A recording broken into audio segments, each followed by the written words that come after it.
Negative. They have descended level 380, sir. 380 through our level. We had a traffic advisory. We are 10 miles position S6.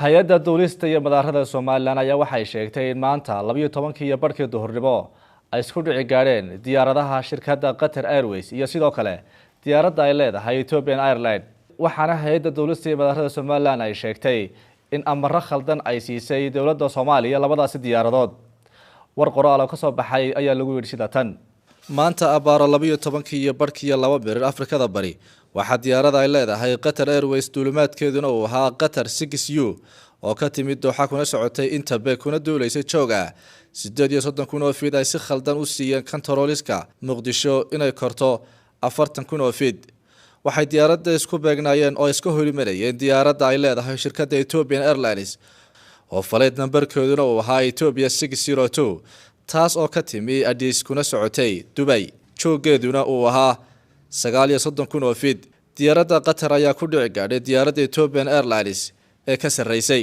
laakiin nasiib wanaag qalabka diyaaradda ku xidhnaa ee loo yaqaano TCAS ama TCAS ayaa digniin degdeg ah siiyay una sheegay in jooga la siiyay inay ku jirto diyaarad kale qalabkaas ayaa ku amray diyaaradda Qatar in aanay furin levelkaasi ama jooga 40 oo fiid diyaaraduhu waxay isu jireen masaafo khatar badan waxaase kala badbaadiyay qalabkaasi ku xidhnaa labada diyaaradood waxaad dhageysan kartaa labada kabtan oo wada hadlayay oo sheegaya in Muqdisho qalab xumaaday uu ka siiyay awaamiir khaldan waxaana ay ballan qaadeen inay u gudbin doonaan warbixin hay'adaha ku shaqada leh ayaa lagu yiri qoraalkani ka soo baxay xafiiska xiriirka ee hay'adda duulista iyo madaarada Somaliland Negative. They have descended level 380, sir.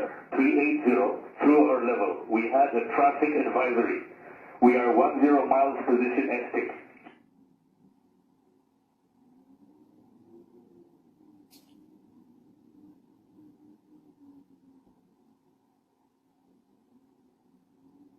Good issue, Qatari 6 uniform. We had the traffic advisory.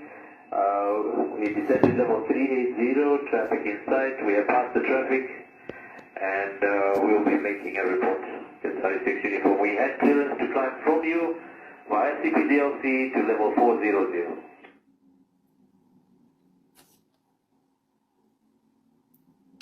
Okay, sir, request now climb back to level 400. shaqaa ka socod Clear of traffic, Qatari 6 uniform. And Ethiopian, would you be kind enough to just give me your call sign? Ethiopian 602.